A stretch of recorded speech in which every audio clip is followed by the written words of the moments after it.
బులెటిన్లో ఇక డీటెయిల్స్ చూస్తే టీడీపీ అధినేత చంద్రబాబు దాఖలు చేసిన క్వాష్ పిటిషన్పై సుప్రీంకోర్టులో విచారణ వాయిదా పడింది. తదుపరి విచారణను సోమవారానికి వాయిదా వేస్తున్నట్లు కోర్టు తెలిపింది. అంతకుముందు చంద్రబాబు తరపున సుప్రీంకోర్టు సీనియర్ న్యాయవాదులు హరీష్ సాల్వే, అభిషేక్ సింఘ్వి వాదనలు వినిపించారు. తొలుత హరీష్ సాల్వే వాదనలు వినిపిస్తూ రాజకీయ ప్రతీకారానికి వ్యతిరేకంగా సెక్షన్ 17A తీసుకొచ్చారని, ఈ కేసులో ఆ సెక్షన్ వర్తిస్తుందా లేదా అన్నదే ప్రధానమన్నారు. ఆరోపణలు ఎప్పటివనేది కాదని, కేసు నమోదు విచారణ ఎప్పుడన్నదే చర్చించాల్సిన అంశమని చెప్పారు. అనంతరం అభిషేక్ సింఘ్వి వాదించారు. అవినీతి నిరోధక చట్ట సవరణలో ప్రతి పదం సునిశ్చితంగా పరిశీలించి నిర్ధారించారని కోర్టు దృష్టికి తీసుకెళ్లారు.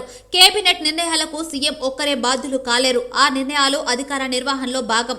అధికార నిర్వహణలో తీసుకున్న నిర్ణయాలపై ప్రతీకార చర్యల నుంచి 17A రక్షణ కల్పిస్తుంది. యశ్వంత్ సిన్హా కేసులో కోర్టు తీర్పు ఈ కేసుకు ఖచ్చితంగా వర్తించి తీరుతుంది. ట్రాప్ కేసు తప్ప మిగిలిన 6 రకాల ఆరోపణలకు 17A వర్తిస్తుంది. 2015 నుంచి 2019 వరకు జరిగిన పరిణామాలపై ఆరోపణలు ఉన్నాయి. చట్ట సవరణ తర్వాత మరో ఏడాది కాల వ్యవధిని ఈ కేసులో చేర్చారు అని అభిషేక్ సింఘ్వి సుప్రీంకోర్టు దృష్టికి తీసుకెళ్లారు. ప్రధాని నరేంద్ర మోదీపై మంత్రి కేటీఆర్ తీవ్ర స్థాయిలో ధ్వజమెత్తారు. మోదీ గారు 3 రోజుల్లో తెలంగాణకు రెండోసారి వస్తున్నారు. మా 3 ప్రధాన హామీల సంగతేంటని ప్రధానిని మంత్రి కేటీఆర్ ప్రశ్నించారు. మా కాజీపేట కోచ్ ఫ్యాక్టరీకి ప్రాణం పోసేదెప్పుడు, బయ్యారం ఉక్కు కర్మాగారం నిర్మించేదెప్పుడు, మా పాలమూరు ప్రాజెక్టుకు జాతీయ హోదా దక్కేదెప్పుడు అంటూ ఈ 3 విభజన హక్కులకు దిక్కేదని సామాజిక మాధ్యమం ఎక్స్ వేదికగా నిలదీశారు. 10 ఏళ్ల నుంచి పాతరేసి ఎంతకాలం ఈ అబద్ధాల జాతర, మీ మనసు కరిగేదెప్పుడు, తెలంగాణ గోస తీరేదెప్పుడు, గుండెల్లో గుజరాత్ ను పెట్టుకొని తెలంగాణ గుండెల్లో గుణపాల అంటూ కడిగి పారేశారు. 10 ఏళ్ల నుంచి పాతరేసి ఎంతకాలం ఈ అబద్ధాల జాతర, మీ మనసు కరిగేదెప్పుడు, తెలంగాణ గోస తీరేదెప్పుడు, గుండెల్లో గుజరాత్ ను పెట్టుకొని తెలంగాణ గుండెల్లో గుణపాల అంటూ కడిగి పారేశారు. కోచ్ ఫ్యాక్టరీ, ఉక్కు కర్మాగారం ఊపిరి తీశారని, లక్షల ఉద్యోగాలిచ్చే ITIR ను ఆగం చేశారని విమర్శించారు. మా ప్రాజెక్టుకు జాతీయ హోదా హామీని తుంగలో తొక్కారని, దశాబ్దాల పాటు దగాపడ్డ పాలమూరుకు ద్రోహం చేసి వెళ్లిపోయారని ఆగ్రహం వ్యక్తం చేశారు. మీ 10 ఏళ్ల పాలనలో 4 కోట్ల తెలంగాణ ప్రజలనే కాదు 140 కోట్ల భారతీయులను మోసం చేశారన్నారు. జగిత్యాల జిల్లా వెల్గటూరు మండలం స్తంభంపల్లి వద్ద ఏర్పాటు చేయాల్సిన ఇథనాల్ ఫ్యాక్టరీని ప్రభుత్వం ఉపసంహరించుకుంటున్నట్లు మంత్రి కొప్పుల ఈశ్వర్ ప్రకటించారు. ఫ్యాక్టరీ ఏర్పాటు విషయంలో ఏడాది కాలంగా ఆందోళన కొనసాగుతుండటంతో ఈ నిర్ణయం తీసుకున్నట్లు మంత్రి వెల్లడించారు. ఫ్యాక్టరీ భూములు వెనక్కి ఇచ్చివేయడమే కాకుండా దానికి బదులు జిల్లాలో వ్యవసాయ విశ్వవిద్యాలయం ఏర్పాటు చేయనున్నట్లు ప్రకటించారు. సూర్యాపేట జిల్లా నేరేడు చెర్ల మండలం దిర్శించెర్ల సబ్ స్టేషన్ వద్ద ఎమ్మెల్యే సైదిరెడ్డికి నిరసన సెగ తగిలింది. గ్రామంలోని విద్యుత్ సమస్యలు ఉన్నాయంటూ ధర్నా చేస్తున్న రైతులపై ఎమ్మెల్యే ఆగ్రహం వ్యక్తం చేశారు. ఏమైనా సమస్య ఉంటే చెప్పాలి కానీ రోడ్డు మీద ధర్నా చేయడం తగదంటూ అన్నదాతలపై విరుచుకుపడ్డారు. పాలకీడు మండలం బెట్టే తండాలో ఓ కార్యక్రమానికి వెళ్లి వస్తున్న ఎమ్మెల్యేను రైతులు అడ్డుకున్నారు. కరెంట్ సరిపోవడం లేదని రైతులు అనడంతో విద్యుత్ అధికారులతో మాట్లాడారు. పలు పార్టీల మాటలు విని ఇలా రోడ్డు మీద నిరసనలు చేయడం సరైనది కాదంటూ రైతులపై మండిపడ్డారు.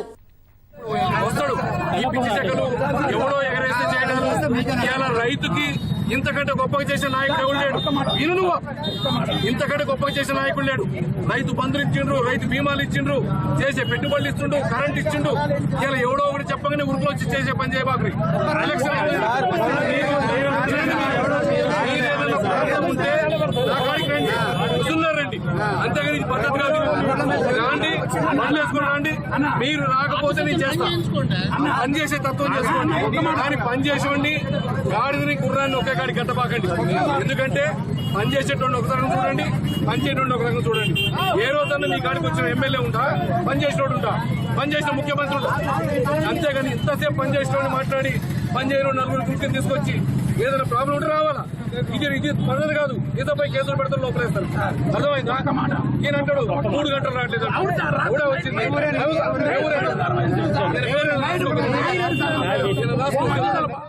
మంత్రి గంగుల కమలాకర్ ఇంటి ముందు ఆశా వర్కర్లు ధర్నాకు దిగడం ఉద్రిక్తతకు దారితీసింది. తమను రెగ్యులర్ చేసి కనీస వేతనం ఇవ్వాలని డిమాండ్ చేస్తూ మంత్రి ఇంటి ముందు ఆశా వర్కర్లు ఆందోళనకు దిగారు. CITU ఆధ్వర్యంలో కొద్ది రోజులుగా ఆశా వర్కర్లు సమ్మె చేస్తున్నారు. ఉద్యోగ భద్రత, PF ఇవ్వాలని డిమాండ్ చేశారు. మంత్రి ఇంట్లో ఉన్న సమయంలోనే ఆశా వర్కర్ల ఆందోళనకు దిగారు. దీంతో వెంటనే అప్రమత్తమైన పోలీసులు ఆశా వర్కర్ల ఆందోళనను అడ్డుకున్నారు. వారిని అరెస్ట్ చేసి పోలీస్ స్టేషన్ కు తరలించారు.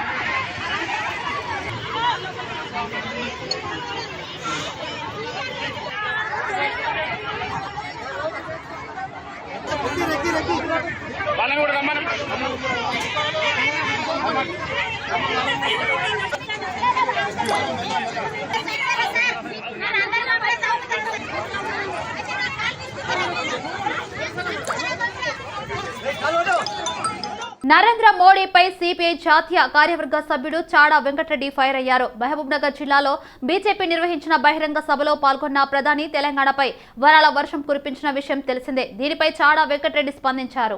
దేశ ప్రధాని నరేంద్ర మోడీ ఎన్నికల కోసమే గిరిజన యూనివర్సిటీ పసుపు బోర్డును ప్రకటించారని ఆరోపించారు. ఇది కేవలం ఎన్నికల స్టంటే అని ప్రజలకు అర్థమవుతుందని విమర్శించారు. ఇన్ని రోజులుగా పసుపు రైతులు ధర్నాలు చేసినా పట్టించుకొని ప్రధాని ఇప్పుడు ఎలా ప్రకటించారని ప్రశ్నించారు. ఓటు బ్యాంకు కోసం ప్రధాని వీటిని ప్రకటించారని వెల్లడించారు. నరేంద్ర మోడీ మొన్న మహబూబ్నగర్ బహిరంగ సభలో బ్రహ్మాండమైనటువంటి హామీల వర్షం కురిపించారు. అసలు అవి నిజంగా చెప్పాలంటే విభజన హామీలు ఎప్పుడు 2014లో పార్లమెంట్లో ఆమోదమైనటువంటి గిరిజన యూనివర్సిటీకి మొన్న అనౌన్స్మెంట్ చేయడం అంటే కేవలం ఎన్నికల జిమ్మికు తప్ప తెలంగాణ గిరిజన ప్రజలపైన ఏమాత్రం కూడా గౌరవం లేదని నేను తెలియపరుస్తా ఉన్నాను. రెండవ పాయింట్, అక్కడ మహబూబ్నగర్ అంటే పాలమూరు జిల్లా అంటాం, అది వలసల జిల్లా. ఎందుకు పాలమూరు రంగారెడ్డి ప్రాజెక్టుకి మీరు జాతీయ హోదా కల్పించలేదని ప్రశ్నిస్తుంది. మూడవది, కాజిపేట కోచ్ ఫ్యాక్టరీ ఆమె ఏమైందని అడుగుతుంది. తర్వాత వెనుకబడ్డ జిల్లాలకు ఆర్థిక సాయం ఏం చేశారని ప్రశ్నిస్తుంది. ఇవాళనే నిజామాబాద్లో పసుపు బోర్డు కూడా ధర్మపురి అరవింద్ నిజామాబాద్ ఎంపీ ఎప్పుడో హామీ ఇచ్చాడు, ఆయన రాతపూర్వకంగా ఇచ్చాడు. అది అనౌన్స్మెంట్ చేయడం అంటే కేవలం ఎన్నికలు దృష్టి పెట్టుకుని తప్ప ప్రజల సంక్షేమం కానీ, రైతుల సంక్షేమం కానీ, బలహీన వర్గాల సంక్షేమం గురించి మాత్రం నరేంద్ర మోడీ ప్రభుత్వం ఆలోచించట్లేదని, ఎన్నికల ప్రభుత్వాలుగానే ఉంటుంది తప్ప ప్రజల జీవన ప్రమాణం పెంచేదానికి, దరిద్రికి దిగున్నటువంటి ప్రజల అట్టడుగు వర్గాల ప్రజలకు సామాజిక న్యాయం చేసే విషయంలో మరి వెనుకడు ఉన్నాయని చెప్పదలుచుకున్నాం. ఎన్ని జిమ్మిక్కులు చేసినా తెలంగాణ ప్రజలు బీజేపీని తిరస్కరించడం ఖాయమని చెప్పి తెలియపరుస్తాం. మల్కాజ్గిరి కాంగ్రెస్ పార్టీలో ముసలం ఏర్పడింది. కాంగ్రెస్ పార్టీకి మూకుమ్మడిగా రాజీనామాలు సమర్పిస్తున్నారు కాంగ్రెస్ నాయకులు, కార్యకర్తలు. డీసీసీ అధ్యక్షుడు కాంగ్రెస్ నేత నందికంటి శ్రీధర్ కు మల్కాజ్గిరి టికెట్ కేటాయించకపోవడంపై ఆగ్రహం వ్యక్తం చేశారు. బయట పార్టీల నుండి వచ్చిన వారికి టికెట్ కేటాయించడంపై నిరసన వ్యక్తం చేస్తూ తాము రాజీనామా చేస్తున్నట్లు వారు తెలిపారు. నందికంటి శ్రీధర్ ఏ పార్టీలోకి వెళ్తే తాము ఆ పార్టీకి పనిచేస్తామని ఈ సందర్భంగా తెలిపారు. మౌలాలి, వినాయక్ నగర్, మల్కాజ్గిరి డివిజన్లకు చెందిన నాయకులు ఈ కార్యక్రమంలో పాల్గొన్నారు. మైనార్టీ చేయడం పోస్ట్కి నేను రిజైన్ చేస్తున్నాం.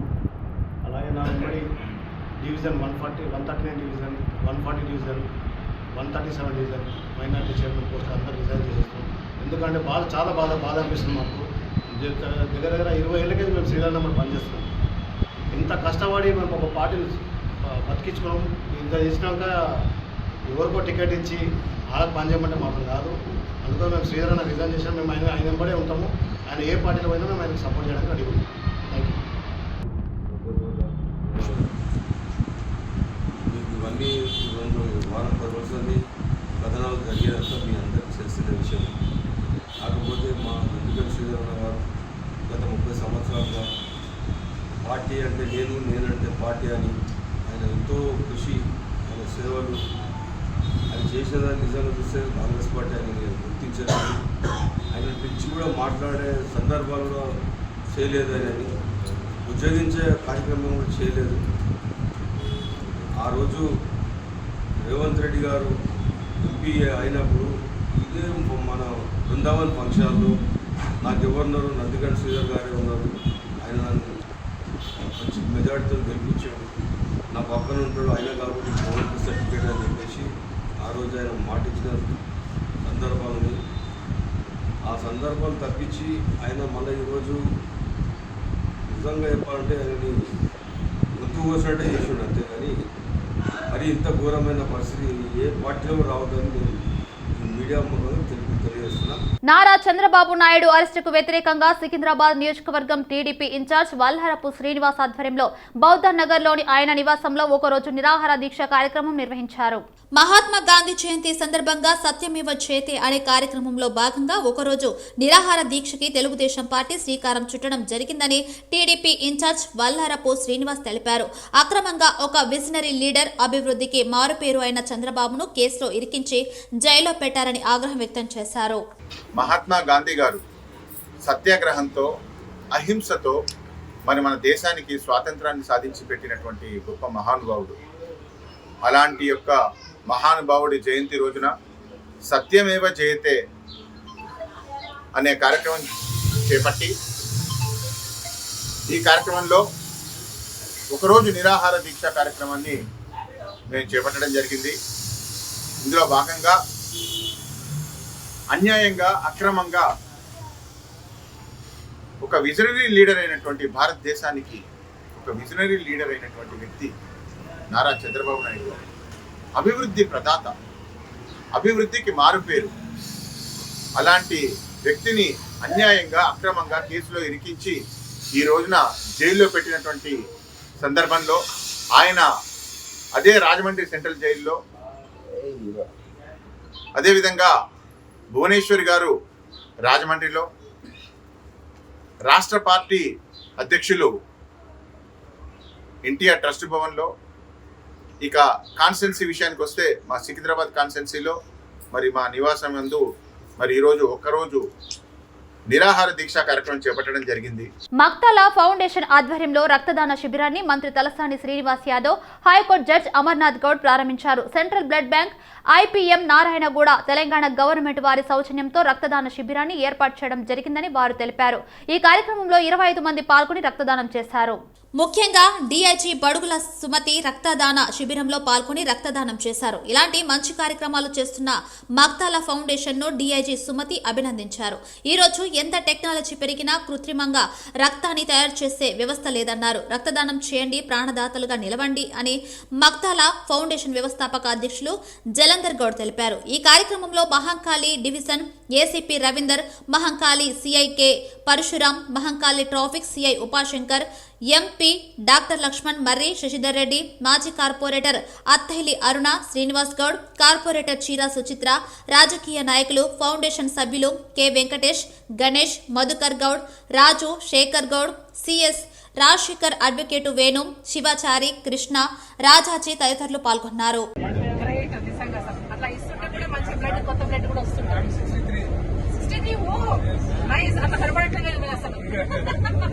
वैसे नहीं दिख रहे आप हिंदी तेलुगु हिंदी सब आता इंग्लिश सब आता गुजराती अच्छा ओके वैसे दिख रहे नहीं बहुत यंग है इसलिए शायद आप एवरी ईयर देते क्या blood I conducted camp also oh nice nice PCC chief Revanth రెడ్డిపై మంత్రి హరీష్ రావు మండిపడ్డారు. కేసీఆర్ నమ్మకమైతే కాంగ్రెస్ నయవంచన అంటూ ఆరోపించారు. మెదక్ నియోజకవర్గం మీద కన్నేసిన కొంతమంది నాయకులు సంచులు వేసుకుని వస్తున్నారని, సంక్రాంతి పండుగకు గంగిరెద్దులు వచ్చినట్టు మెదక్ నియోజకవర్గానికి గంగిరెద్దులు వస్తున్నాయని హరీష్ అన్నారు.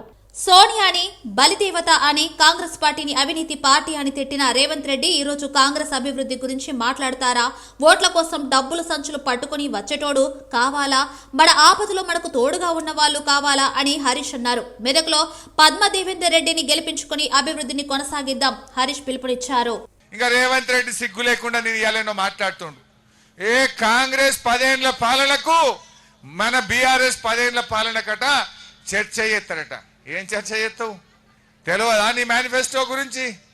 కాంగ్రెస్ పార్టీ అసలు ఇంకో మాట అడగాలి. ఈ రేవంత్ రెడ్డి గారు అప్పుడు కాంగ్రెస్ పార్టీలో ఉన్నాడా? 2004 నుంచి 14 దాకా నువ్వు ఏ పార్టీలోనూ నాయనా? నువ్వు ఉన్నది ఏ పార్టీలా? ఆ రోజు నువ్వు తెలుగుదేశంలో ఉండి ఇదే కాంగ్రెస్ పార్టీ పాలన మీద, కాంగ్రెస్ మేనిఫెస్టో మీద, హామీల మీద నువ్వు ఏం మాట్లాడినావో ఒక్కసారి పాత పేపర్లు చూసినా, అసెంబ్లీ రికార్డులు చూసినా అన్ని తెలుస్తాయి. నువ్వు సోనియా గాంధీని బలిదేవత అన్నావు. ఇప్పుడేమో ఆడ కూర్చొని పిసిసి ప్రెసిడెంట్గా ఆమెను దేవత అంటున్నావు. అంటే నువ్వు ఏం మాట్లాడుతావు? అంటే ఆ రోజు ఇదే కాంగ్రెస్ పార్టీ తాను పెట్టిన ఎన్నికల మేనిఫెస్టోలో ఒక్కటి కూడా 2009లో అమలు చేయలేదు. బియ్యం పెంచుతామన్నారు, పెంచలే. కరెంటు పొద్దున్న దాకా ఇస్తామన్నారు, ఇయ్యలే. తండాలు గ్రామ పంచాయతీలు చేస్తామన్నారు, చెయ్యలే. ఇది వాస్తవం. ఉచిత కరెంట్ అన్నారు, ఉత్త కరెంట్ చేసిండ్రు. ఇంకా దాని మీదనట ఈయన చర్చిస్తారట. ఆసుపత్రులు, డాక్టర్లు సేవా దృక్పథంతో ప్రజల ఆరోగ్యాన్ని సంరక్షించాలని కార్వాన్ ఎమ్మెల్యే కౌసర్ మైనుద్దీన్ పేర్కొన్నారు. ప్రముఖ ఆర్థోపెడిక్ డాక్టర్ అఖిల్ దాడి ఆధ్వర్యంలో మేదిపట్నంలో ఏర్పాటు చేసిన శ్రీకర్ హాస్పిటల్ను ఎమ్మెల్యే ప్రారంభించారు. పెరుగుతున్న జనాభాకు అనుగుణంగా వైద్య సేవలను విస్తృతం చేయాలన్న అవసరం ఉందన్నారు. అనాథలు, పేద ప్రజలకు నామమాత్రము రుసుముతోనే వైద్య సేవలు అందించాలని సూచించారు. 25 పడకల సామర్థ్యంతో సూపర్ స్పెషాలిటీ సౌకర్యాలతో ఆసుపత్రిని ఏర్పాటు చేశామని డాక్టర్ అఖిల్ వివరించారు. సేవా దృక్పథంతో అన్ని సౌకర్యాలతో శ్రీకర్ గ్రూప్ 9వ హాస్పిటల్ బ్రాంచ్ ను ఏర్పాటు చేయడం జరిగిందన్నారు. ప్రత్యేకంగా ఆర్థోపెడిక్ తో పాటు అన్ని రకాల వైద్య సేవలను నిపుణులైన డాక్టర్ల బృందంతో అందిస్తామని తెలిపారు. ప్రజలకు అన్ని సౌకర్యాలను ఏర్పాటు చేస్తామని తెలిపారు. बेहतर से बेहतर इलाज दिया जाए और ये 8वां हॉस्पिटल है श्रीकर ग्रुप का डॉक्टर अखिल दाड़ी का की चेयरमैनशिप में और हमारी कोशिश यही रहेगी कि हमारी कम्युनिटी जो है और आपके बुजुर्ग रिश्तेदार जो है जिनका इलाज हो सके. हमारे पास जीरियाट्रिक्स का भी कॉन्सेप्ट है.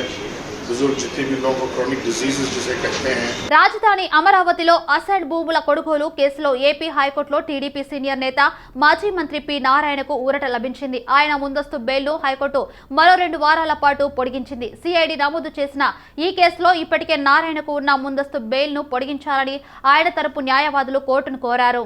ఇదే సమయంలో తమకు కొంత సమయం కావాలని ప్రభుత్వం తరపు న్యాయవాదులు కోరడంతో కేసు విచారణను 2 వారాల పాటు కోర్టు వాయిదా వేసింది. నారాయణతో పాటు రామకృష్ణ హౌసింగ్ యాజమాని బాబీ, నారాయణ విద్యా సంస్థలో పనిచేస్తున్న ఉద్యోగులందరికీ 2 వారాల పాటు ముందస్తు బెయిల్ను పొడిగించింది.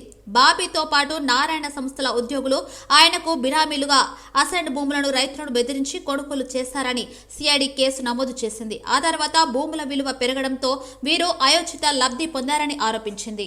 చెస్ క్రీడతో ఏకాగ్రత, జ్ఞాపక శక్తి, మేధస్సు పెరుగుతుందని అర్జున అవార్డు గ్రహీత, కామన్వెల్త్ గేమ్స్ స్వర్ణ విజేత గ్రాండ్ మాస్టర్ అభిజిత్ గుప్తా అన్నారు. జూబ్లీహిల్స్ లోని ఏకాగ్ర చెస్ అకాడమీలో 2 రోజుల పాటు నిర్వహించనున్న కోచింగ్ క్యాంపును ఆయన యంగ్ చెస్ ఛాంపియన్ శ్లోక వెన్షికతో కలిసి ప్రారంభించారు. ఏకాగ్ర చెస్ అకాడమీలో క్రీడాకారులతో కలిసి అభిజిత్ గుప్తా ఒకేసారి చెస్ ఆడారు. Academy grand master Bharath Kumar Reddy Abhijit గుప్తాను ఓడించారు. మరో 2 క్రీడాకారులు Tanis, Sibi, Einstein game draw చేసుకున్నారు. అకాడమీ విద్యార్థుల్లో అసాధారణ ప్రతిభ ఉందని, రానున్న రోజుల్లో దేశానికి ఖ్యాతి తీసుకువస్తారని అభిజిత్ ఆశాభావం వ్యక్తం చేశారు. చెస్ క్రీడాకారులకు పలు సలహాలు, సూచనలు ఇచ్చారు. కార్యక్రమంలో అకాడమీ సీఈఓ సందీప్ నాయుడు, శీతల్ పాల్గొన్నారు. Today we have Abhijit Gupta, only 5-time Commonwealth champion, and also an Arjuna Award. So he specifically flew down to Hyderabad to the camp where Canada Chess Foundation and Ekagra Chess Academy are conducting. So he's specifically here to identify the local talent and also the children who are pretty much doing good and pretty great. And in order to know what else they would be needing to fill the gaps on their journey to become a grandmaster. So I'll let the master himself talk now.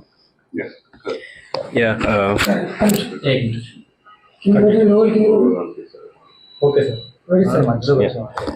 I'm very happy to be here. When Rahul asked me to come, flew down here for his Canadian Chess Foundation and or also organized by Ekagra Chess Academy of Sandeep Naidu. I was very happy, and I can see there are a lot of potential here. And as you can see, like there were kids who were like 4-5 years to all the way, to 15, 16, 18 years old. So I see a lot of potential here, and I hope like in some years down the line, we can have some title players in this academy.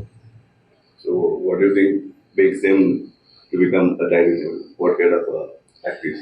I think more or less these kind of training sessions, this camp, and basically play strong events can help them become master at a very young age.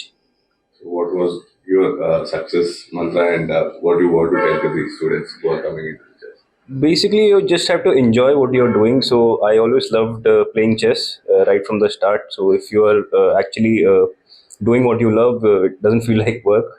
So yeah, I will just tell them that just enjoy the process, and sooner or later result will follow. గుజరాత్లో భారీ అగ్ని ప్రమాదం చోటు చేసుకుంది. సూరత్ నగరంలోని బాంబే మార్కెట్లో మంగళవారం ఉదయం ఒక్కసారిగా మంటలు చెలరేగాయి. స్థానికులు గమనించి వెంటనే పోలీసులకు సమాచారం అందించారు. దాంతో పోలీసులు అగ్నిమాపక సిబ్బందితో కలిసి హుటాహుటిన ఘటన ప్రాంతానికి చేరుకున్నారు. ఫైర్ ఇంజిన్ల సాయంతో మంటలను ఆర్పేశారు. ఘటనపై పోలీసులు కేసు నమోదు చేసి దర్యాప్తు చేపట్టారు. ప్రమాదానికి గల కారణాలు తెలియాల్సి ఉందన్నారు. ఘటనకు సంబంధించి ఇంకా పూర్తి వివరాలు తెలియాల్సి ఉందని చెప్పారు. ప్రపంచ రికార్డు నెలకొల్పడమే లక్ష్యంగా పెట్టుకున్న అమెరికా వృద్ధురాలు డోరోథీ హాఫ్మన్ 104 ఏళ్ల వయసులో స్కై డైవింగ్ చేశారు. నిపుణులైన మరో స్కై డైవర్ తో కలిసి ఆమె విమానం 4100 మీటర్ల ఎత్తున ఉండగా టాండమ్ జంప్ చేశారు. చికాగోలో ఈ ఘటన చోటు చేసుకుంది. దిగ్విజయంగా స్కై డైవ్ పూర్తి చేసిన అనంతరం డోరోథీ చిరునవ్వుల చిందిస్తూ అక్కడున్న వారికి అభివందనం చేశారు. అంటే కేవలం ఓ సంఖ్య మాత్రమేనని, దానికి పెద్దగా ప్రాధాన్యం ఇవ్వాల్సిన అవసరం లేదని డోరోథీ చెప్పుకొచ్చారు. చికాగోకి చెందిన డోరోథీ 100 ఏళ్ల వయసులో తొలిసారిగా స్కై డైవింగ్ కు ప్రయత్నించారు. అప్పట్లో విమానం నుంచి కిందకు దూకేందుకు ఆమె సంకోచించడంతో వెనుకున్న ఇన్స్ట్రక్టర్ ఆమెకు ధైర్యం చెప్పి ముందుకు తోయాల్సి వచ్చింది. కానీ ఆమె అత్యంత ధైర్య సాహసాలు ప్రదర్శిస్తూ చొరవతో తానే ముందడుగు వేశారు. తన వాకర్ ను పక్కన పెట్టి విమానం డోర్ వైపు నడిచారు. తలుపు తెరుచుకోగానే ఆమె నిపుణుడైన స్కై డైవర్ తో కలిసి కిందకు దూకారు. ఆ తర్వాత కొద్ది నిమిషాలకు అక్కడి పొలాల్లో దిగారు. మొత్తం 7 నిమిషాల్లో ఇదంతా పూర్తయింది. స్కై డైవింగ్ చేసిన అత్యంత పెద్ద వయసు వ్యక్తిగా ఈ ఫిట్ తో తనకు రికార్డు దక్కుతుందని డోరోథీ ఆశాభావం వ్యక్తం చేశారు. ప్రస్తుతం ఈ రికార్డు స్వీడన్ కు చెందిన లినేయా లార్సన్ పేరిట ఉంది. 2022 మేలో ఆమె 103 ఏళ్ల వయసులో స్కై డైవింగ్ దిగ్విజయంగా పూర్తి చేసి ప్రపంచ రికార్డు నెలకొల్పారు. ఆసియా క్రీడలు 2023 పురుషుల క్రికెట్ తొలి క్వార్టర్ ఫైనల్లో భారత్, నేపాల్ జట్లు తలపడుతున్నాయి. హాంకౌజా వేదికగా జరుగుతున్న ఈ మ్యాచ్ లో టీమిండియా ఓపెనర్ యశస్వి జైస్వాల్ అద్భుతమైన సెంచరీతో చెలరేగాడు. కేవలం 47 బంతుల్లోనే జైస్వాల్ తన సెంచరీ మార్కును అందుకున్నాడు. ఇన్నింగ్స్ ఆరంభం నుంచే ప్రత్యర్థి జట్టు బౌలర్లపై బౌండరీల వర్షం కురిపించాడు. ఓవరాల్ గా 48 బంతులు ఎదుర్కొన్న జైస్వాల్ 8 ఫోర్లు 7 సిక్స్లతో 100 పరుగులు చేసి పెవిలియన్ కు చేరాడు. ఇది అతడికి తొలి అంతర్జాతీయ T20 సెంచరీ కావడం విశేషం. ఇక ఈ మ్యాచ్ లో టాస్ గెలిచి బ్యాటింగ్ కు దిగిన టీమిండియా నిర్ణీత 20 ఓవర్లలో 4 వికెట్ల నష్టానికి 202 పరుగుల భారీ స్కోర్ సాధించింది. భారత బ్యాటర్లలో జైస్వాల్ తో పాటు రింకు సింగ్ కీలక ఇన్నింగ్స్ ఆడాడు. 15 బంతులు ఎదుర్కొన్న రింకు 2 ఫోర్లు 4 సిక్స్లతో 37 పరుగులు చేసి ఆజేయంగా నిలిచాడు. ఎంత ఖరీదైన ఫోన్లు అందుబాటులో ఉన్నా చేతిలో ఐఫోన్ ఉంటే ఆ కిక్కే వేరు. ఐఫోన్ కొనాలని చాలా మంది లక్ష్యంగా పెట్టుకుంటారు. కొత్త ఐఫోన్ ను చేతిలో పట్టుకొని మురిసిపోతూ ఉంటారు. ముఖ్యంగా యువతకు ఐఫోన్ కోసం ఎంతో ఆరాట పడుతూ ఉంటుంది. ఇలాంటి కోవకే చెందిన ఓ కుర్రాడు మొబైల్ స్టోర్ కి వెళ్లి ఐఫోన్ కొనుగోలు చేశాడు. ఇందుకు సంబంధించిన వీడియో సోషల్ మీడియాలో వైరల్ అవుతుంది. సదరు కుర్రాడు బైక్ పై స్టైల్ గా దిగి స్టోర్ కు వెళ్లాడు. ఇక్కడి సోఫాలో స్నేహితులతో కలిసి కాలు మీద కాలేసుకొని కూర్చున్నాడు. వెంట తెచ్చుకున్న 500 రూపాయల నోట్ల కట్టను లెక్క పెట్టాడు. కట్టను టేబుల్ పై విసిరేసి ఐఫోన్ కొన్నాడు. అక్కడే దాన్ని ఓపెన్ చేసి ఎంతో సాధించాను అన్నట్టుగా మురిసిపోయాడు. పరాస్ గంగ్వాల్ అనే చార్టర్డ్ అకౌంటెంట్ ఈ వీడియోను తన ఎక్స్ అకౌంట్ లో షేర్ చేశారు. ఐఫోన్ కొంటున్న ఈ కుర్రాడి యాటిట్యూడ్ చూడండి అని క్యాప్షన్ ఇచ్చారు. ఆ కుర్రాడు ఎవరు, ఎక్కడ జరిగింది అనే విషయాలు తెలియకున్నా ఈ వీడియోకు ఇప్పటికే దాదాపు 4 లక్షల వ్యూస్ వచ్చాయి. ప్రాణాంతక మలేరియాపై పోరులో మరో కీలక ముందడుగు పడింది. ఆ వ్యాధి నివారణ ప్రయత్నాల్లో దోహదపడగల సరికొత్త టీకా వినియోగానికి ప్రపంచ ఆరోగ్య సంస్థ ఆమోద ముద్ర వేసింది. సీరం ఇన్స్టిట్యూట్ ఆఫ్ ఇండియా సాయంతో ఆక్స్ఫోర్డ్ వర్సిటీ ఈ వ్యాక్సిన్ ను అభివృద్ధి చేసింది. మలేరియా నుంచి ఇది 75% వరకు పైగా రక్షణ కల్పించగలదని పరిశోధనలు తెలిపారు. ఇది 3 డోసుల టీకా. బూస్టర్ కూడా వేసుకోవచ్చు. వచ్చే ఏడాది నుంచి కొన్ని దేశాల్లో ఈ వ్యాక్సిన్ అందుబాటులోకి వచ్చే అవకాశాలు ఉన్నాయి. మలేరియా బారిన పడే ముప్పు ఎక్కువగా ఉన్న చిన్నారుల్లో వాడకానికి 2 నిపుణుల బృందాలు చేసిన సిఫార్సు మేరకు దానికి ఆమోద ముద్ర వేసినట్లు WHO డైరెక్టర్ జనరల్ టెడ్రోస్ అదనోమ్ గెబ్రెయేసస్ తెలిపారు. ఘనా, బుర్కినాఫాసోలో అధికార వర్గాలు ఈ వ్యాక్సిన్ ను ఇప్పటికే ఆమోదించాయి. మలేరియా నివారణకు ఉపయోగపడే మస్కిరిక్స్ అనే టీకాకు WHO 2021లోనే ఆ మోదముద్ర వేసింది. అది 30% మాత్రమే రక్షణ కల్పించగలదు. 4 డోసుల ఆ వ్యాక్సిన్ ప్రభావం కొన్ని నెలల్లోనే తగ్గిపోతుంది. దానితో పోలిస్తే ఆక్స్ఫర్డ్ SII టీకా ప్రభావశీలత ఎక్కువ, తక్కువ ధరకే లభిస్తుంది కూడా. దాని రేటు $2 నుంచి $4 వరకు ఉండవచ్చని తెలుస్తుంది.